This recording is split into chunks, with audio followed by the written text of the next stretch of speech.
Hello, xin chào. Ngày hôm nay là chủ nhà đi chơi buổi tối. Hôm nay là rất là hôm nay là buổi chiều rồi. Đang 4 giờ rồi, sắp đến 5 giờ rồi. Hôm nay là đang ở bên đường mà trên này là có con rùa rất là nhiều. Hôm nay là đi chơi là rất là vui.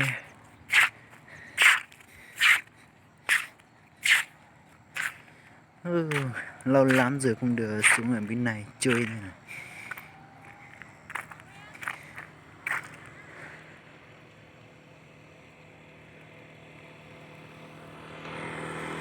Trên này đang có một cái xe big.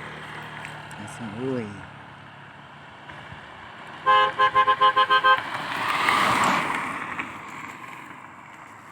Hello, xin chào. Kia là đang còn hai thằng bạn gái đang xuống đi trên đó. Đi là đi tán gái đi.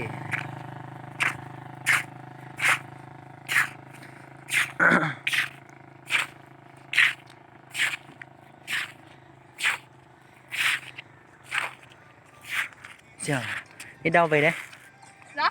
Đi đâu về đấy? Đi thể dục anh. Anh đi cùng có được không? Không ạ. Đưa đi. Nhìn này các bạn nhìn trên này là có một cái sữa. Trên này là có cái công ty mà ở trên này. Chẳng biết công ty này là làm cái gì.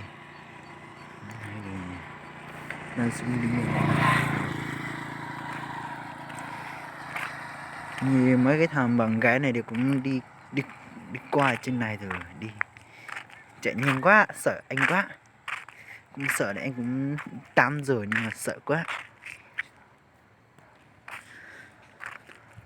Trên này thì có cái quang vì mà rất là nhiều ở trên suối này đấy. Trên một cái suối này đấy. Này các bạn cùng là xem cái clip video của em này. Rất là hôm nay thì đang mưa này, đang là rất quá. Nhìn là hai em này đi cái xe mà 6 thế này đấy. Nhưng các bạn nhìn là cái xe này là rất là xe xỉn nhất đấy. Ở phía dưới này là không có cái xe nào mà xỉ hơn cái xe này rồi. Hôm nay là đang có cái guitar gì đấy? Ở đâu?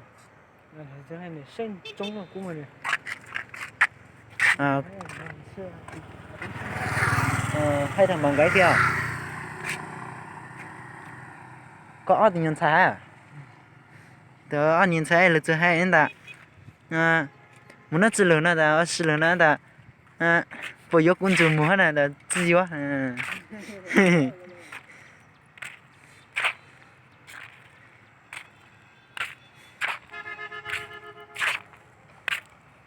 Sao không được đấy? Bên kia đang có một cái xe ô tô là rất là hư quá, đi là quá đi nhanh nhưng mà không sợ chết. Cái thằng này là đúng là láo đấy, cái thằng đi xe ô tô này đấy. Như các bạn nhìn là hôm nay là nhìn là bên đường trên này đấy, tí là nên đang chìm xuống, tí là xuống chìm đường kia là quay video lại. Đây là đang có một cái thằng ông đang chả quỷ trên một cái cây cái đây.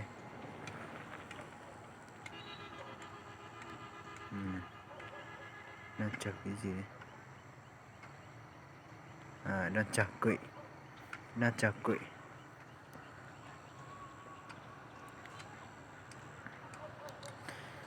Có một cái mà cây xoa trên nước ở trên này là trên cái suối mà này là rất là có cá nhiều. Ôi giời ơi, giết người quá, rất là đông người, đi chơi là rất là đông người. Thế thôi, coi một chút như này thôi, chỉ bị là tắt máy để đi đang chuẩn bị xuống ở trên cái công ty cái xưởng mà trong này tí là đi xuống đến đó qua lại. Ở chính mà bên kia đấy, chính này là có một cái cầu.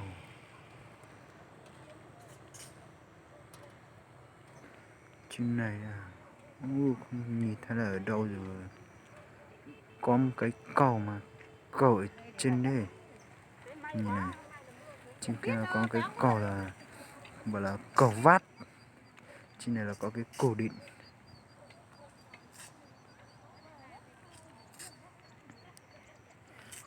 Sắc quá, đang mưa này. Được. Thế là quay một chút như này thôi hôm nay là đang chuẩn bị đi chơi, sắp đến 5 giờ rồi, 4 giờ rưỡi rồi, gần 5 giờ này, đang chuẩn bị đi chơi tí là vào phòng ngủ thôi. Hôm nay là ngủ cả ngày, ngủ từ sáng này đến lúc 3 giờ luôn, là dạ đi chơi tí về ngủ.